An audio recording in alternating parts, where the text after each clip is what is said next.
শুভ সন্ধ্যা বন্ধুরা। এই মাত্র মন্দির থেকে ভগবত কথা শুনে এলাম বন্ধুরা। এইবার শুরু হবে আমার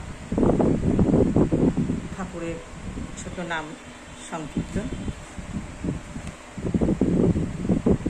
কি দিয়ে পুজিব ভগবান তোমারে আমি, কি দিয়ে পুজিব ভগবান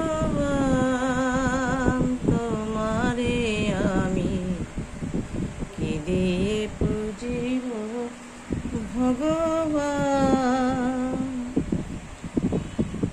আমার বলিতে কিছু নাই হরি, সকলি তো মারি দানি দিয়ে পুজিব ভগবান তোমারে আমি, দিয়ে পুজিব ভগবান।